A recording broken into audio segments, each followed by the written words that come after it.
이 되기 시작했는데요. 어제 오전 8시 33분부터는 완전히 마비가 됐습니다. 지금이 8시 3분이니까 24시간째 지금 그 상태인 겁니다. 수천 명의 승객들이 제주도에 발이 묶여 있고요.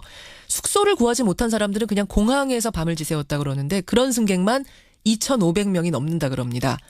자, 이 상황을 어떻게 대처해야 될지. 항공기 결항으로 공항에서 노숙하고 계신 분 한 분 연결해보죠. 윤란희 씨입니다. 윤란희 씨 안녕하세요. 네, 안녕하십니까. 윤란희입니다. 안녕하세요라는 말씀을 드릴 수 있을지 모르겠는데 공항에 얼마나 오래 계시는 겁니까? 제가 6시 30분 비행기 탑승이었는데요. 저희가 11시 반에 결항 소식을 받고요. 예. 지금까지 있으니까 몇 시간인가요? 그럼 한 계속 이러고 있네요. 15시간 계셨단 거네요, 공항에서? 네네. 그러니까 6시 반부터 11시 반까지는 저희가 이제 막 공항에서 있다가 9시 반에 저희가 비행기를 탔는데 예. 그때부터 2시간 30분까지는 또 비행기 안에서 기다리다가 비행기를 탄 이유는 뜰 수 있을 것 같다고 그래서 일단 타고 대기하고 계셨군요. 그렇죠. 그 비행기 안에서 또 이제 3시간을 또 기다렸던 거죠. 근데 이제 자정쯤 돼가지고 예, 이제 결항 통보가 이제 딱 됐고 취소됐다고 이제 해서 뭐 아무 조치 없이 저희는 이제 내려와가지고 대합실에서 있었죠. 기다리시는 거예요. 네. 지금 그렇게 계시는 분들이 한 2,500명 계신다면서요? 예, 어제 현재 상황에서는 굉장히 많았었고요. 또 이제 그 상황에 맞춰서 이제 공항에서는 매트리스하고 독토를 나눠줬는데요. 예. 그거 이제 하느라고 또 줄이 엄청나게 길어서 배급받느냐고? 그렇죠. 예, 난리가 났었죠. 또 서로 따뜻한 곳에 이제 또 입주하시려고 이제 하셨고. 그렇죠. 왜냐하면 이제 1층은 추운데 2, 3층은 이제 난방이 나서 따뜻하거든요. 2, 3층에 이제 자리 못 하신 분들은 저희 같은 경우는 이제 1층에서 구석에서 이제 자리를 펴고 잤죠. 아주 이제 5시 반에 또 이제 다 일어나라고 해가지고, 5시 반부터 또 왜요? 한 3시간 누워 있었나? 그런 것 같습니다. 다 이제 계속 그렇게 누워 계시면 안 되니까 5시 반이 기상이었어요. 그래서 이제 5시 반에 이제 매트리스 그거 깔아야지 또 새로운 사람들이 또 들어오잖아요. 그러니까 이제 또 정리를 또 하고 막 해서 일어나서 지금 저희는 이제 다 정리하고 앉아서 이제 좌석 있는 데서 앉아서 있어요. 지금 거의 난민 대피소 같은 상황을 지금 연상케 하는데 뭐가 제일 힘드세요, 윤란희 씨? 추운 거죠. 추운 거. 몇 층 자리 차지하셨어요?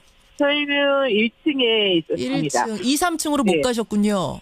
네네. 제가 좀 늦게 자정에 통보를 받았기 때문에 그 전에 결항 취소된 분들이 먼저 와 있었고요. 알겠습니다. 저는 또 늦게 도착하게 됐죠. 추위, 자는 둥 마는 둥 한 3시간 그렇게 눈 붙이셨다는 얘기. 지금 제일 힘든 건 추위라고 하셨고 저는 지금 그 부분이 좀 그러네요. 미리 공항에 오지 말아라 이런 연락을 받을 수는 없었는가, 공항 도착하기 전에. 그 전에 다른 항공사 계속 지연 그다음에 결항 이런 것도 있었는데 요새는 계속 그런 말이 없었기 때문에 이건 이제 가나보다라고 생각을 했었죠. 근데 비행기 그 항공사께서도 근데 이걸 우리를 힘들게 하거나 일부러 힘들게 하거나 우리를 나쁘게 하려고 하셨던 거겠어요. 근데 이제 기상이 계속 이 제주도 날씨가 와서 보시면 알겠지만 햇빛이 떴다가 그냥 안 떴다가 그다음에 비바람이 불었다가 안 불었다가 눈이 내리다 안 한다. 알겠습니다. 이게 예측 못하겠더라고요. 아이고 이거 기약 없이 지금 기다려야 되는 상황이 얼마나 답답하실까 싶은데 어려운 상황에서 인터뷰 응해주셔서 고맙습니다. 네, 감사합니다. 예, 제주도 공항에서 밤을 지샌 분이세요. 시민 윤란희 씨를 먼저 연결해봤습니다. 이어서 원희룡 제주지사를 만날 텐데요. 사실은 원희룡 지사한테 그 바른정당 탈당 문제, 정치 문제 인터뷰를 하려고 섭외를 해두었는데 이런 상황이 겹쳤습니다. 터져버려서 이분한테 질문거리가 많아졌네요. 만나보죠. 원희룡 제주지사입니다. 원 지사님 안녕하세요. 네, 안녕하세요. 아이고, 이게 지금 제주국제공항 활주로가 완전히 폐쇄가 되면서 무더기 결항 사태, 2,500명이 공항에서 노숙. 지금 상황은 어떻게 파악하고 계십니까, 도차원에서는? 예, 우선 아침 새벽에 3시부터 제설 작업을 다 해가지고요. 활주로는 현재 괜찮습니다. 그래서 서울에서 온 비행기가 7시에 한 대 도착했는데. 착륙은 했어요? 예? 그러니까 착륙 도착은 했어요? 도착했는데 다시 좀 결항이 되다가 지금 8시 좀 넘어서는 지금 출발 도착들이 지연은 됐습니다만은 이제 이착륙을 할 수 있는 상태가 돼가지고요. 지금 조금씩 소화해 나가고 있습니다. 그러니까 지금 저희는 착륙한 것만 한 대 있다라고 파악하고 있었는데 이륙도 8시부터는 시작이 된 거군요. 8시 조금 지났어요. 이제 곧 시작할 겁니다. 이제 곧 시작. 예. 왜냐하면요. 예. 아까도 들었습니다마는 그러면은 비행기 뜰 시간에 맞춰서 공항 오라 그래야지. 그러니까요. 그러시는데 저희들도 그런 점 때문에 혹시 문제가 있는가를 지난번도 그렇고 이번에도 아주 실시간으로 체크를 하고 있는데 이렇습니다. 예. 눈이 한 30분 폭설이 내리다가 갑자기 햇볕이 나면서 개요. 또 쨍해요. 그러면 그때 비행기들이 빨리빨리 이륙을 해야 됩니다. 어허. 착륙도 하고. 예. 그러다 보니까 근데 손님들이 탑승 수속하고 비행기에 타서 대기하는 시간까지는 최소한 1시간 가까이가 걸리잖아요. 그렇죠. 그러면 날씨가 불규칙하니까 대기했다가 한 대라도 더 띄우게 하기 위해서 이거 좀 불가피한 거고요. 만약에 이게 몇 시간 동안 못 뜨는 게 확실하다 그러면은 저희들이 인근 숙소로 다 안내하면서 2시간 전에 문자를 보내드리니까 그때 나오십시오. 이렇게 운행을 하고 있습니다. 그렇게 하는 시스템은 있는데 지금 같은 경우에는 그러면 그 시스템으로 운영하기에 너무 날씨가 왔다 갔다 했고 또 적재된 사람이 너무 많다 보니까 일단 날씨가 좋아지면 바로 띄워야 되는 상황이기 때문에 대기를 시킬 수밖에 없었고 뭐 이렇게 정리하면 됩니까? 예, 현재 그런 상황이고요. 저희들도 지금 실시간으로 저희들이 계속 체크를 하고 있고 저희 우리 그 도청이나 관련 기관들이 전부 공항에 나가 있습니다. 그래서 이것은 그 공항 그 관제탑이나 그 항공청에서도 참 미안해하면서도 이거 그러다가 사고 나면 어떻게 합니까? 안전이 최우선이기 때문에 조금 불편이 많으신데요. 그런 점에 대해서는 저희들이 함께 이걸 대처를 해나가야 된다고 봅니다. 모포라든지 매트리스라든지 물이라든지 이런 거는 좀 충분히 어떻게 다 배급이 됐나요? 예, 그것은 우리 2년 전에는 좀 부족해가지고 문제가 있었는데요. 그랬었죠. 그 후에 매뉴얼에 따라서 이 정해진 대로 다 가동이 되고 있습니다. 알겠습니다. 다행입니다. 원희룡 제주지사. 오늘 제주 상황이 워낙 지금 비상 상태라서 저희가 원래 이제 정치 이야기를 하려고 했는데 이 이야기를 하는 게 편하진 않습니다만, 마음 편하진 않습니다만 뭐 예정을 했던 바니까요, 지사님. 정치 질문도 청취자들께 좀 전해드려야겠습니다. 김세현 의원과 남경필 경기도지사가 바른정당을 탈당을 했습니다. 근데 탈당이 예고됐던 이학재 의원은 어제 심사숙고 끝에 바른정당에 남는 것으로 결정을 했습니다. 특히 남경필 지사 탈당 보는 마음이 좀 남다르셨을 것 같아요. 어떻게 보고 계세요? 우리 남경필 지사는 원래 많은 대화도 하고 고민도 같이 많이 해왔기 때문에 뭐 충분히 그럴 거라는 것은 미리 듣고도 있었고요. 예상도 했습니다만은 저는 고민이 조금 더 깊습니다. 남지사보다. 네. 어떤 왜냐하면요. 새누리당을 나왔을 때는 정말 박근혜 정권의 최소한의 상식도 없고 몰렴치한 그런 점에 대해서 소위 보수라는 이 정치 세력이 완전히 탈바꿈해서 새롭게 태어나야 되겠다라는 각오로 나온 거 아닙니까? 그게 안 된다 싶어서 나온 건데. 그렇죠. 자, 그럼 지금 들어갔을 땐 그게 그럼 되는 거냐? 물론 내가 들어가서 만들겠다 이럴 수는 있겠지만 그러기에는 국민들이 받은 상처나 한국당의 현재의 모습을 평가하는 것이 그렇게 동의할 수 있는 분들이 많지는 않을 거예요. 지금 복당하는 것, 지금이 들어갈 준비가 됐느냐에 대해서 많이 국민들이 동의하지 않을 것 같다, 않는 것 같다는 현재 판단. 한국당의 모습이 지금의 모습이 제대로 온 국민들이 어떤 국정의 중심을 잡아주고 제대로 온 견제 역할, 보수 정치의 중심으로서 평가를 할 수 있겠냐라는 부분에서 아직 한참 멀었다는 거죠. 한참 멀었다. 그럼 일단 그런 상황에서 한국당 복당은 그럼 사실 지금으로선 고려하고 계시지 않는다는 말씀이네요. 고민이 더 필요합니다. 왜냐하면 만약에 복당을 한다면 어떠한 힘과 내용을 가지고 당을 바꿔나갈 건지에 대해서 분명한 이 생각과 방안들이 있어야 되겠죠. 단순히 선거를 치르기 위해서 가는 것, 그걸 위해 그것 때문에 나왔던 건 아니라고 봅니다. 아니라고 보기 때문에 복당 아니다. 그러면 복당 아니지만 탈당은 또 할 수가 있거든요. 그건 어떻게? 왜냐하면 지금 바른정당 국민의당하고 통합을 하려는 거기 때문에 이 통합에 찬성하지 않는다면 지금 거기에 남아 있을 수가 없는 상황. 이건 어떻게 보세요? 그렇게 되겠죠.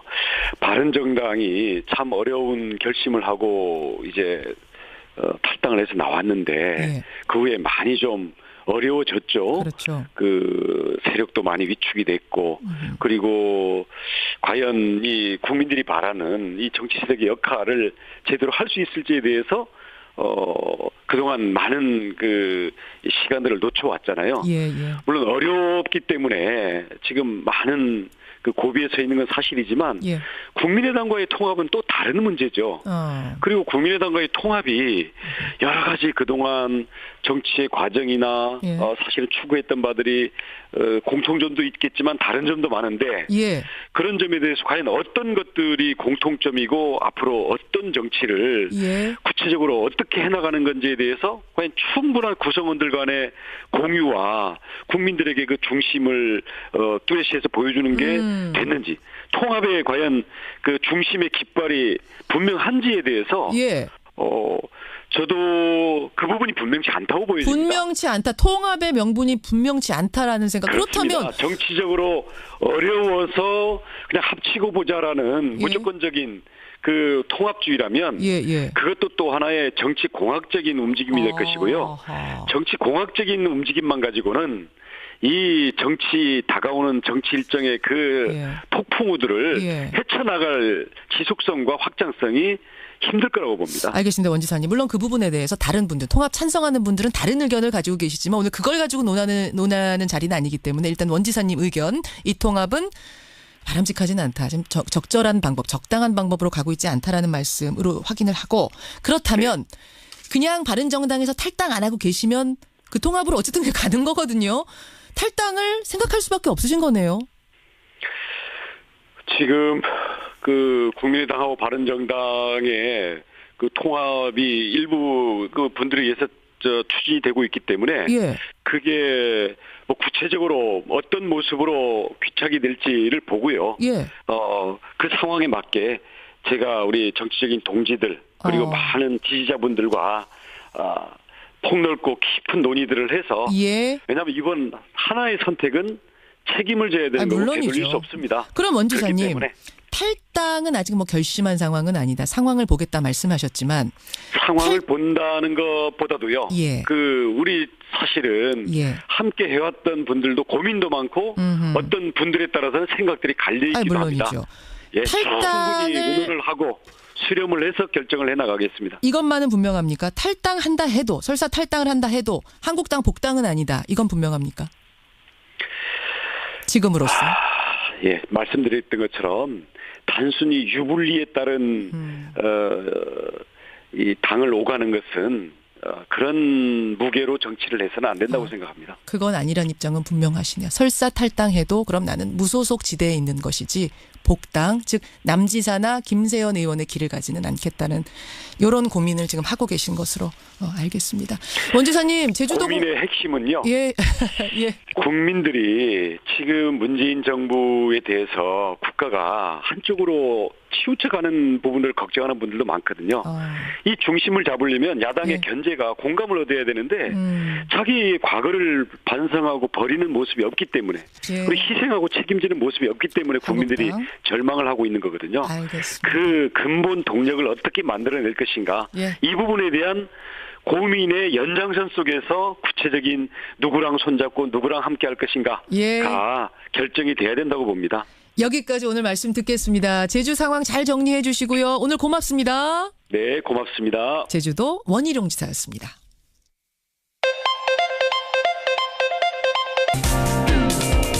이번에는 교육이다. 던지는 화두마다 화제가 되는 분이죠.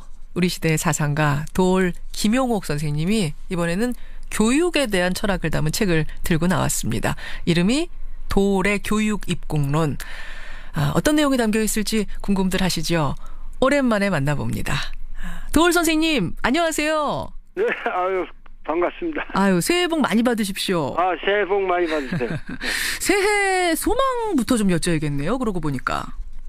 올해는 그래도 우리나라가 최초로 세계사에 주역이 된 것 같은 느낌. 뭐냐면 세계사의 흐름을 우리 민족이 주도해가고 있다라는 자각을 해야 된다고 생각합니다. 우리가 주도를 해나간다고요? 네네. 여태까지 우리는 모든 것이 남북 분열이라고 하는 이 비극적인 사태로 인해서 항상 우리는 남한테 이끌려가는 식으로만 그렇죠. 살아왔거든요. 그렇죠. 그런데 올해부터는 그야말로 평창올림픽을 계기로 해서 남과 북이 우리의 문제를 우리가 스스로 이니셔티브를 우리가 가지고 미국보다도 우리가 앞서 달려가는데 뭐 트럼프가 지금 끼어들고 싶어하고 이러잖아요. 지금 상황이. 지금 남북회담 열리고 뭐 이러는 상황 보면 그렇게 느껴지세요? 그렇게 느껴지고 있죠. 트럼프도 남북 국민들이 스스로 이렇게 갈망한다면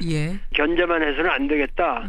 아마 이런 정치적 감각은 최소한 있을 거예요. 그러니까 하기는 북미 대화도 원한다 이런 얘기까지도 문재인 대통령하고 통화하면서 했더라고요. 그제. 그렇죠. 그리고 그 북한을 어떻게 해서든지 정의로운 세계 시민으로서 공적인 장으로 끌어내는데 전 인류가 노력을 해야 되는데 그 노력의 결국 핵심은 우리 민족 스스로 풀어가고 있는 것이고 이 동력은 지난해 우리가 가슴에 품었던 촛불의 힘으로 이루어지고 있는 것이다라고 생각할 적에 올해야말로 우리 전 국민이 이 촛불의 힘을 다시 한번 이어갈 결정적인 시기라고 생각합니다. 촛불의 힘을 우리가 봤잖아요. 그 에너지를 이번에는 북한과의 관계, 남북 관계를 평화롭게 하는 것, 한반도에 평화가 오게끔 하는 이쪽으로 쏟자 이 말씀이세요. 네네. 그렇게 함으로써 전쟁 패러다임을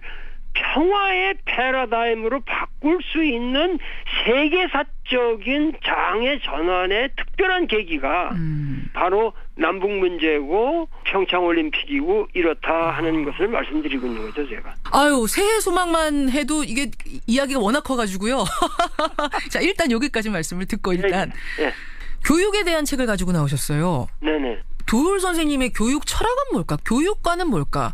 제가 인터뷰 여러 번 했는데 정말 그러고 보니까 교육 얘기는 한 번도 우리가 해본 적이 없더라고요. 한마디로 표현하자면 교육 철학은 뭡니까? 우리가 교육이라고 하는 것은 교육 입국이라고 제가 얘기했지만 이것은 우리나라를 어떻게 세우느냐. 공교육에 대한 공적인 논리를 말하는 겁니다. 이게 좀 큰 차원의 교육이군요. 그러니까 흔히들 이걸 착각해서 공교육의 대전제 같은 것은 접어놓고 학생 개개인의 개성을 발현시켜줘야 된다든가 그들의 뭐 체험을 충실하게 해줘야 된다. 지금 그게 아니라 민주주의가 작동하도록 만드는 시민을 어떻게 교육시키느냐. 그런데 이 민주사회의 시민의 원리가 창의력, 자유 지금 그게 아니라 성숙한 인간들의 협동을 전제로 하지 않으면은 안 됩니다. 성숙한 인간들의 협동. 근데 지금 우리 교육이 자유분방함, 개성 이런 걸 강조하는 쪽으로 가면서 그 협동이라는 부분, 성숙한 시민, 민주사회로 가는 그 방향이 아닌 방향으로 가고 있다고 보세요? 그렇죠. 그것을 그냥 풀어만 주면은 그게 진보다 이렇게 얘기하는 거예요. 교육 자체를 다 포기하고 있어요. 지금 교육을 포기하면서 뭐냐면 제도가 잘못됐다고 제도만 고치려고 그래. 그러면서 고교 교육에 있어서 그것도 대학처럼 뭐 선택 과목으로 가겠다. 고교 학점제라는 거. 지금 그게 말이 되는 얘기란 말이죠. 지금. 그러니까 아이들을 너무 지금까지 주입식으로 한 줄로 똑같이 세워가지고 우리가 교육시키지 않았느냐. 아이들의 개성 존중해주고 고교 학점제라 그래서 대학처럼 골라서 이 강의 저 강의 들을 수 있게 하자. 뭐 이런 제도거든요. 미국에서도 많이 하는. 그러니까 기본적으로 우리가 중고등학교라고 하는 것은 민주 시민으로서의 기본적인 문법을 가르치는 시기예요. 어떤 민지 시민으로서의 기본 문법을 가르쳐야 되는 시기인데 공교육이 무너지면서 학원 가서 공부하고 학교에서는 자고 뭐 이런 식으로 공교육 교실이 무너졌다는 이야기를 하는데 이렇게 교실이 무너지다 보니까 가르쳐야 될 걸 못 가르치고 있다 지금. 지금 교실이라는 건 강의가 이루어지고 있는 가구들과의 공적인 장이에요.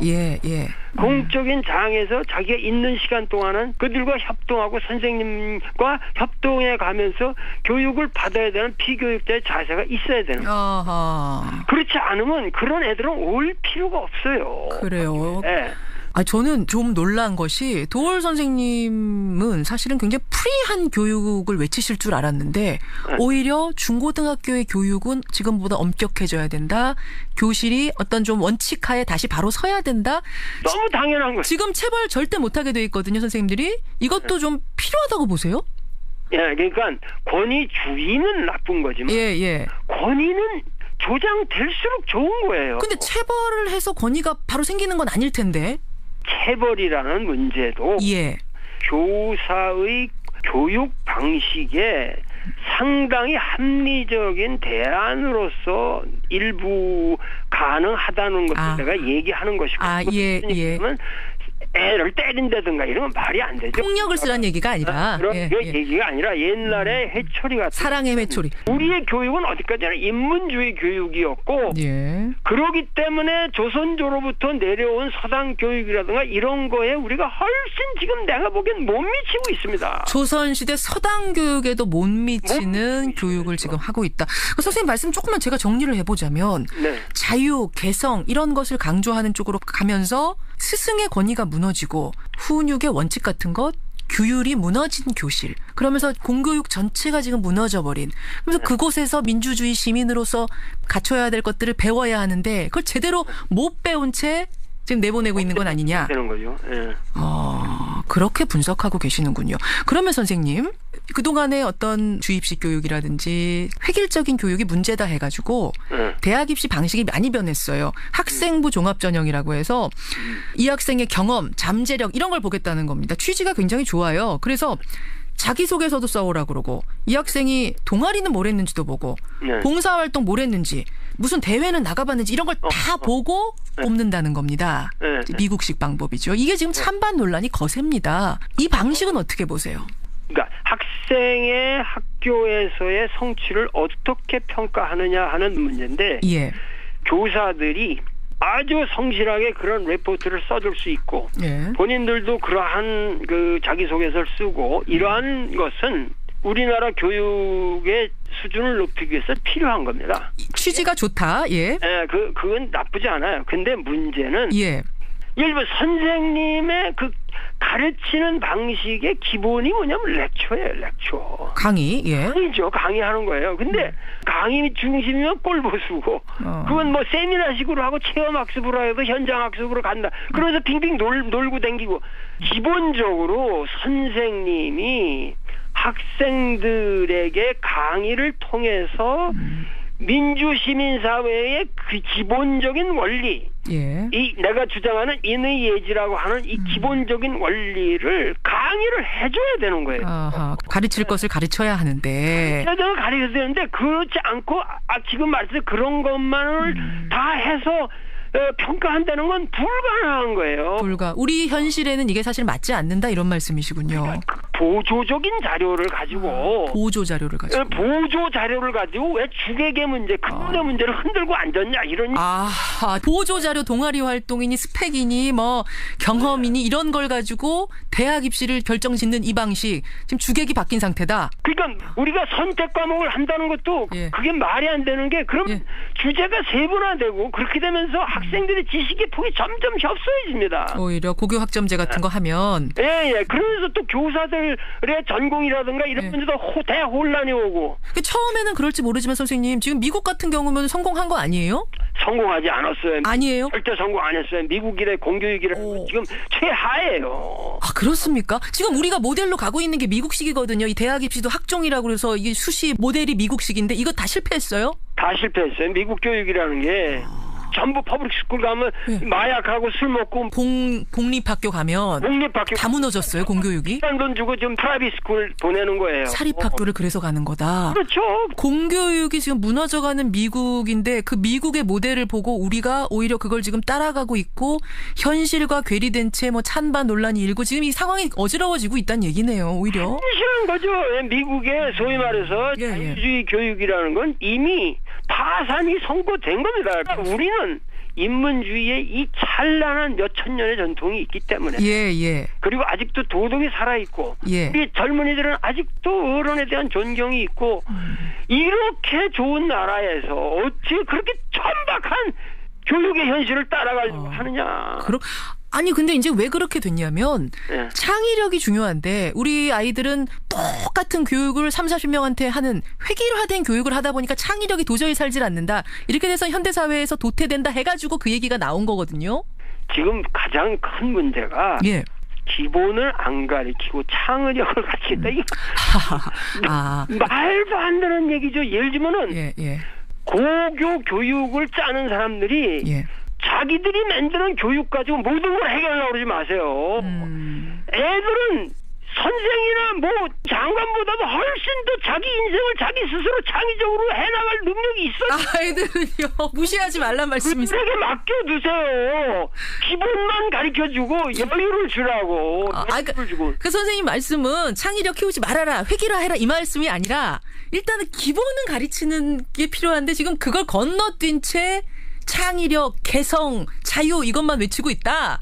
그런 것이 결국은 우리나라를 망치고 국력을 지금 훼손시키고 있는 거예요. 그러니까 그렇군요. 문법만 가르쳐 놓으면 그걸 가지고 자기들이 활용하면서 자기들이 창의력 있게 사는 거예요. 시간이 그럼 좀 더디 걸리긴 하겠네요. 훨씬 빠르죠, 그게. 그게 더 빨라요, 오히려? 네. 지금 여러 가지 문제가 그 교사들의 헌신의 모든 조건을 박탈해버렸다는 거예요. 그래서 교사들 보고 너희들은 그냥 문제만 일으키지 말고 그냥 애들 자든 뭐 하든 내버려둬라. 해라. 그러고서 뭐 체험학습 나가는 문제만 일으키지 마라. 교장하고 교사들하고 앉아서 맨날 얘기하는 게 뭐냐면 문제만 일으키지 말자. 교사들이 열정적으로 자기들의 인생을 헌신해서 교육자로서 살 생각이 없도록 만들어 놓고 있는 이 교육 체제예요, 지금. 그렇게 보시는군요. 알겠습니다. 우리 공교육 현장이 무너진 현실, 그런 상황에서 지금 미국식 대입 제도가 가져온 이 혼란들, 이런 것들에 대해서 전반적인 문제를 짚어주셨어요. 도올 선생님과 함께 오늘은 교육에 대한 얘기 나눴습니다. 아마 들으시면서 이 부분 참 신선하다. 혹은 나는 좀 이런 다른 생각 갖고 있는데 뭐 다양한 의견들이 들어올 수 있는데요. 여러분 의견 보내주시고요. 도올 선생님 나오신 김에 오늘 주제는 아닙니다만 교육은 아닙니다만 한일 위안부 합의 말입니다. 뭐 워낙 외교적인 부분들 다 통찰하시는 분이니까 제가 이 질문 한번 드리겠습니다. 2015년에 맺었던 것이 이게 하자가 많다는 게 드러났고요.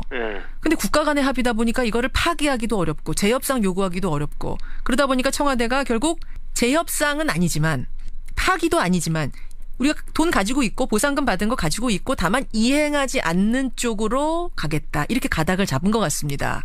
그러니까 일본이 버럭 지금 화를 내고 있는 아베가 평창올림픽도 안 오겠다라고 하고 있는 이 상황. 이거 어떻게 보세요? 어떻게 풀어야 됩니까? 국가적인 시책상 그러한 태도를 취한 것은 이해는 가지만은 그러나 위안부 할머니들께서 주장하시는 바대로 문제는 해결됐어야만 합니다. 위안부 할머님, 피해 할머님들이 주장하시는 건 지금 파기거든요. 파기하고 그걸 돌려보내고 이런 것이 지난 정부의 잘못된 것일지라고 할지라도 우리가 명분이 더 서요.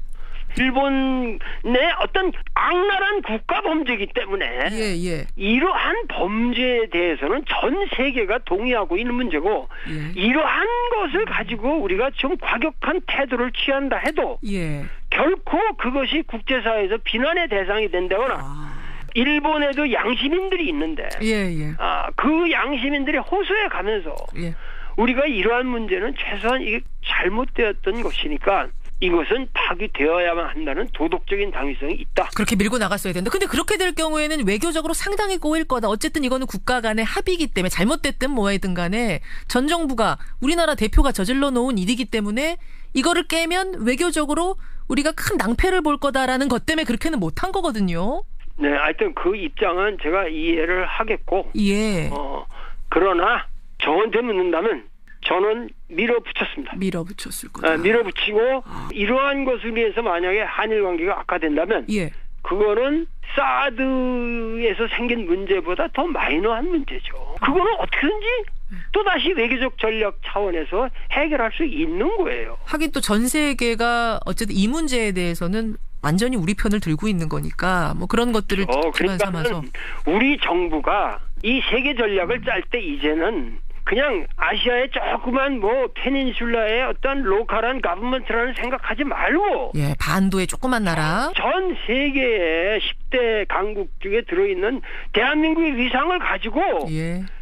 일본 당신들 잘못한 거 좀 반성해야 되지 않아 이거 무리가 있는 줄 알면서 이거는 새로운 원칙을 세워서 나가자. 그것이 우리 한일 관계의 항구적인 문제들을 해결하는데 도움이 될 것이다. 아, 그렇게 보시는군요. 네. 어쨌든 이건 우리한테 명분이 확실한 거니까 그 명분대로 밀고 갔어야 된다.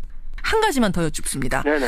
박근혜 전 대통령에 대해서 뭐 국정농단 사태 때 뭐 그 전부터 사실은 날카로운 비판을 계속해 오셨어요. 네네. 지금 국정농단 재판을 전부 보이콧하고 있습니다. 네네. 국선 변호사들 접견도 안 해주고 있습니다. 네. 그러더니 특활비 뇌물수수 혐의로 추가 기소가 되니까 거기에 대해서는 불이 나게 변호사도 선임하고 뭐 대응을 한다 그럽니다.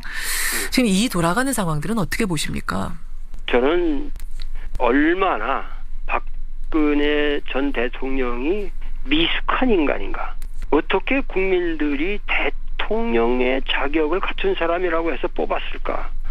이런 데 대한 아주 처절한 반성이 들고 인간적으로는 거의 정신박약자에 가까운 듯한 행태를 보이는 저 사람에 대해서 상당히 가슴 아프고 동정이 일죠. 왜 특히 이 재판 돌아가는 거 보면서 그런 생각까지 드셨어요? 아니 지금 모든 그 일련의 흐름을 보면은 불쌍하고 연민의 정이 저는 더 든다고요. 많은 사람들이 그렇게 박근혜 불쌍하지 않아 이렇게 생각할지 모르겠어요.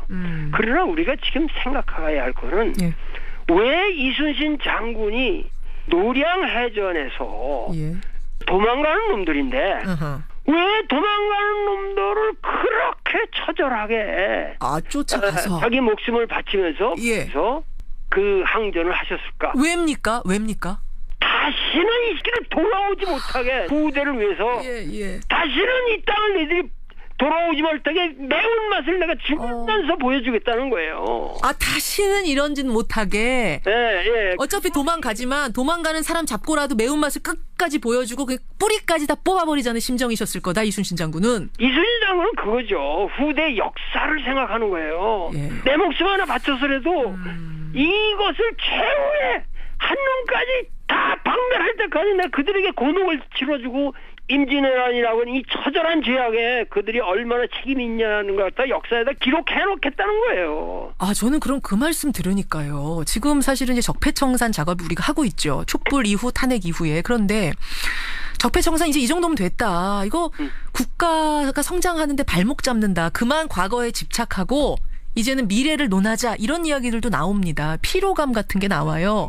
그게 참 너무 한심한 얘기들이죠. 아직 우리는 적폐청산의 그걸 100이라 그러면 1%도 못했어요. 1%도 못했다 정도로 보세요. 1%도 못했어요 지금.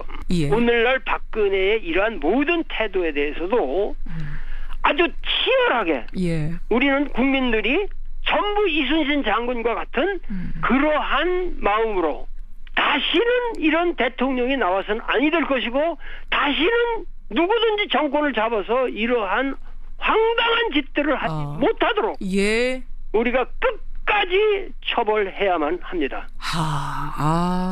정리가 되네요, 선생님. 사실은 적폐청산 뭐 이 정도면 됐지. 이제 미래를 얘기해야 될 거야. 과거는 이제 그만 덮어두자라고 하는 분들도 상당히 지금 많아지고 있는 상황이었는데 왜 적폐청산을 해야 되는가에 대한 과거의 우리 경험을 가지고 논리적으로 설명을 해주셨어요. 그런 거군요. 우리가 과거에서 배워야 할 게 그런 거군요. 알겠습니다. 도올 선생님 오늘 귀한 말씀 감사드립니다. 새해 복 많이 받으시고요. 건강하세요. 네네. 고맙습니다. 네. 도올 김영옥 선생님이었습니다. 이훈주님, 오호, 사이다 3병째입니다. 3병 드셨어요? 3692님, 윤인중님, 많은 분들이 다 촌철살인, 속이 다 시원하다 하셨고요. 5795님. 사실 이 교육관에 대해서는 이 호불호가 갈릴 수 있습니다. 여러분 의견 다양하게 들어올 수 있는데 5795님은 동의를 하셨네요. 엄격한 교육이 좀 필요하다. 지금 너무 풀어준 거 아니냐 이런 말씀하셨고 오진성님은 그 반대 의견. 시대는 변하고 있고 학생들도 변하고 있는데 선생님들이 따라가지 못한 그 책임도 있는 것 같다. 예, 너무 선생님 편 드시는 거 아니냐 또 이런 문자도 들어오고 있고요. 미국의 교육제도가 다 죽었는데 왜 따라하는가 여기에 대해서 많은 분들이 찬성하시네요. 조종현 님도 그렇고요. 예. 교육체계 다 죽었는데 왜 따라갑니까? 선생님들은 지금 애들이 교실에서 잠자는 거 보면서도 뭔가 아무것도 할 수 없는 이 현실 이런 것들에 대해서 개탄하는 문자가 많이 들어옵니다. 거래소 폐쇄 문제에 대해서도 뜨겁게 들어오는데 일단은 폐쇄 찬성 쪽이 조금 더 많고 폐쇄보다는 규제 정도 어떻게 했느냐라는 중재안도 꽤 많이 들어오고 있고요. 고맙습니다. 어서 오세요. 권현철 기자. 안녕하세요. 파주 많이 춥죠? 예, 지금 체감온도가 한 21도 영하 21도 사이 오르내리고 있습니다. 그래요. 파주에서 찬바람을 뚫고 오셨습니다. 권영철 선임 기자. 오늘 Y뉴스 뭘 들어가 볼까요? 유영하 변호사와 관련된 얘기입니다. 서울지방변호사회가 유영하 변호사에 대한 변호사들의 징계 청구를 받아들여서 조사 절차에 들어갔습니다. 예. 일단 뭐 이제 그 유영하 변호사를 징계해달라는 전문 변호사 10명이 진정을 냈거든요. 징계하라는 얘기는 그러니까 무슨 검찰에 고발하고 이런 문제가 아니라 지방 변호사회에서 변호사회 차원에서 징계해달라 이런 거예요? 그렇죠. 변호사 자격에 문제가 있다. 아하. 변호사법, 변호사 윤리장전 위반 이런 게 있다는 것인데 일단은 지금 구체적인 징계 절차에 들어간 건 아니고요. 그 징계 절차에 들어가기 위한 예비 조사에 착수를 했습니다. 예. 지난 그제 이제 서울 그 변호사 10명이 유영하 변호사를 징계해 달라는 진정서를 접수했거든요. 예. 어제 서울 변호사회가 예비조사위원회에 배당을 했습니다. 서울 변호사회가 징계 진정을 각하하지 않고 예비조사위원회에 배당했다는 건 징계 가능성이 있다고 보는 겁니다. 아, 그렇군요. 네. 변호사들이 같은 변호사를 징계해달라라고 진정을 내는 게 이게 종종 있는 일입니까? 좀 이례적이죠. 전혀 없는 일은 아니지만은 드문 일입니다. 어쨌건 그 박근혜 최순실의 국정농단 사건이 일어난 뒤 처음으로 박근혜 피고인의 변호인을 징계해달라는 진정이 접수됐다는 게 사실 관심사안이죠. 자, 그럼 제일 궁금한 거 변호사들이 보기에 같은 변호사인 유영하 변호사가 뭘 잘못했다고 지금 조사를 하라는 거예요? 10명의 변호사가 낸 진정서는 크게 세 가지 이유를 꼽고 있습니다. 첫 번째는 유영하 변호사가 박 피고인에 대한 변호사 사임계를 제출했었잖아요. 10월 16일에. 그랬죠. 그리고 나서도 수차례 접견을 했는데 이게 미선임 변호를 금지하고 있는 변호사법 29조 2를 정면으로 위반한 것이다는 것이고요. 잠깐만요. 그러니까 국정농단 사태로 유영하 변호사가 선임이 됐다가 중간에 석방이 구속이 연장되면서 그때 다 사임했죠.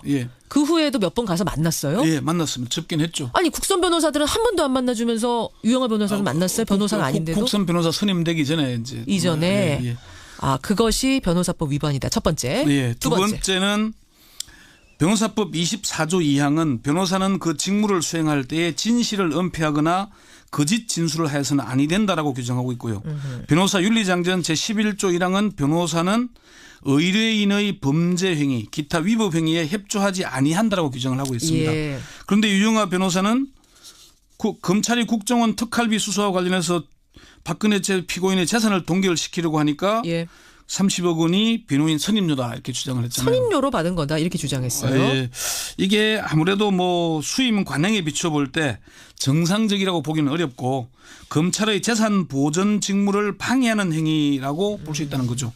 이게 두 번째고요. 계약서를 안 쓴 거죠? 뭐 계약서도 아직 뭐 선임할 때 쓰기 위한 돈이다 이렇게 표현을 했으니까 애매하게 표현했군요. 애매하게. 그렇지만 변호사들이 볼 때는 이거는 관행은 아니다. 40억이나 받은 것은. 뭐 그런 얘기. 세 번째는 유영하 변호사는 박 피고인의 재판 보이콧의 적극적 협력자로 사법농단의 책임이 있기 때문이다는 이런 크게 세 가지 이유고요. 따라서 10명의 변호사는 박근혜 피고인을 변호하는 과정에서 변호인에게 일반적으로 허용되는 선을 넘었다고 볼 수밖에 없고 변호사법 및 변호사 윤리장전 등 관련 법령 및 규정에서 정하는 변호사의 직무상 의무 위반 혐의가 있는 것으로 보이는 만큼 철저히 조사해서 위법 행위의 사실 여부를 밝히고 그에 따라서 엄정한 징계 처분을 해야 한다. 이 이유입니다. 그렇군요. 변호사들이 사실 동종업계에 있는 사람을 이 징계해달라는 게 쉬운 일은 아니거든요. 어느 업계나 그렇지만. 마찬가지입니다. 네. 진정을 낸 어떤 다른 이유, 뭐랄까, 진짜 행간이랄까요? 진짜 이유가 또 따로 있을 것 같기도 한데 어떻게 보세요? 그 징계를 낸 10명의 변호사는 사법시험이 아닌 변호사 시험 변시 출신입니다. 로스쿨 출신들입니다. 로스쿨 출신. 예, 젊은 변호사들. 예. 이들은 변호사 사회도 변해야 한다는 것이 진정을 낸 이유라고 말합니다. 동료 변호사라는 이유로 불법을 묵인하거나 변호사로서의 선을 넘어선 행위에 대해 눈을 감는 건 옳지 않다는 거죠. 그렇군요. 일종의 내부 고발 같은 겁니다. 진정에 참여한 조연삼 변호사는 이런 일로 징계를 받은 일이 거의 없으니까 징계가 이르지 않을 수도 있지만은 변호사 사회에 경종을 울리는 소기의 목적이라도 거뒀으면 좋겠다. 유영아 변호사의 선을 넘는 행위에 대해 변호사 내부에서 모두 동의하는 건 아니라는 걸 알리고 싶었다라고 말했습니다. 그래요. 이호영 변호사는 정치적으로는 유영아 변호사가 잘했는지 모르겠지만은 변호인의 기본인 성실 의무와 불법행위 협조 금지 원칙에 위반됐을 소지가 있다. 그냥 내버려둬서는 안 되는 일이다 이렇게 얘기를 했습니다. 그렇군요. 원칙대로 가야 하는데 네. 그게 분명히 원칙이 아닌 걸 알면서도 법조인들이 그걸 눈 감으면 되겠느냐. 그렇죠. 이 얘기. 네. 일각에서는 혹시 젊은 변호사들이 좀 튀어보려고 홍보하려고 진정된 거 아니냐 이런 얘기도 하던데 그 부분 물어보셨어요? 그런 비판의 시선이 있는 게 사실입니다. 중견 변호사들은 로스쿨 출신의 젊은 변호사들이 좀 튀어보려는 의도로 이런 진정을 낸 게 아니냐 이렇게 보고 있습니다.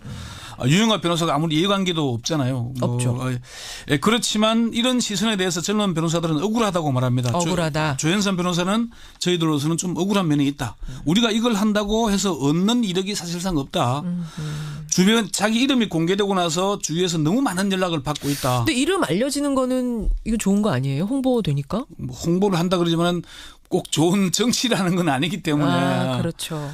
꾸짖는 선배 변호사들이 많다 그럽니다. 오히려. 예, 그래서 내가 무슨 이득을 위해서 했다고 하는지 모르겠다. 잃는 게 훨씬 많다. 잃는 게 더 많다. 이렇게 얘기했고요. 이호영 변호사는 유영아 변호사가 검찰 소환에도 불응을 하고 그래서 변호사 사회에서 공론화가 되도록 진정을 낸 것이다.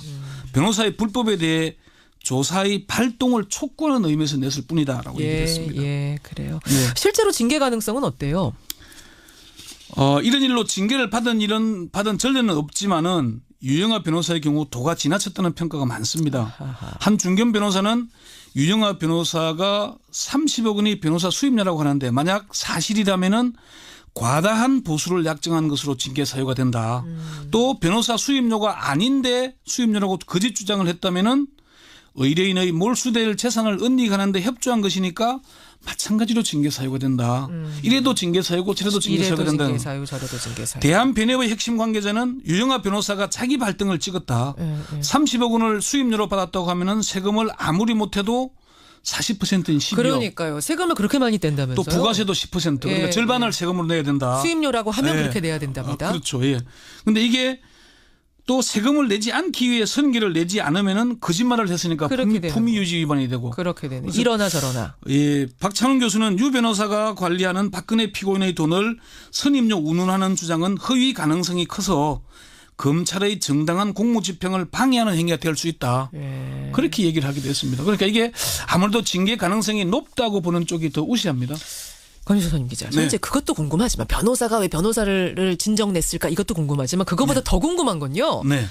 박근혜 대통령은 그 30억에 10억, 그러니까 수표 30억, 현금 10억 해서 40억이라는 큰 돈을 왜 다른 사람도 아닌 유영아 변호사한테 맡겼을까? 저는 사실 그게 제일 궁금해요. 이걸 전부 다 수임료라고 보기엔 너무 크잖아요. 사실 자기 재산이잖아요.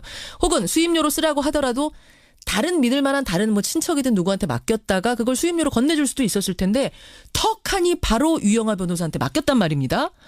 무슨 관계일까? 어느 정도 신뢰 관계인 거예요? 그러니까 우선은 첫 번째는 요 돈 자체가 수임료가 아니라 돈을 맡긴 재산 관리를 한 게 아니냐는 의심을 많이 사고 있는 것이고요. 사실 저도 이해가 잘 안 되는 부분입니다. 국정농단 사건이 터진 이후에 최순실과의 선이 끊어졌잖아요. 끊어졌죠. 그다음부터는 유영아가 끝까지 곁을 지키고 있죠. 왜 박지만도 박근정도 아닌 유영아인지는 박근혜와 유영아만 알 것입니다. 사실 이건 좀 저도 궁금해서 알아보려고 했는데 답을 제대로 해주는 사람이 아무도 없었습니다. 그 정도로 지금 가장 믿을 만한 사람. 그렇지만 믿을 곳이 유영아밖에 없다는 것이고 예. 최순실의 역할을 유영아 변호사가 대신하고 있다는 건 분명해 보이고요. 뭐 일각에서는 운명 공동체 얘기도 하기도 하지만은 두 사람이 무슨 뭐 다른 관계도 아닌데 좀 이해가 잘 가지 않는 믿을 만한 곳이 유영아밖에 없는 게 아닌가. 아니면은 누군가가 필요한데 그게 유영아 아닌가. 그렇게밖에 볼 수 없었습니다. 여기까지 오늘의 Y 권전철 선임 기자 수고하셨습니다. 네. 안녕하세요. 김수현입니다. 모두가 세상을 여행할 때 모두 투어는 당신을 여행합니다. 사진으로만 남는 여행이 아닌 마음속에 남는 여행을 위해 여행이 끝나도 여행이 계속될 수 있도록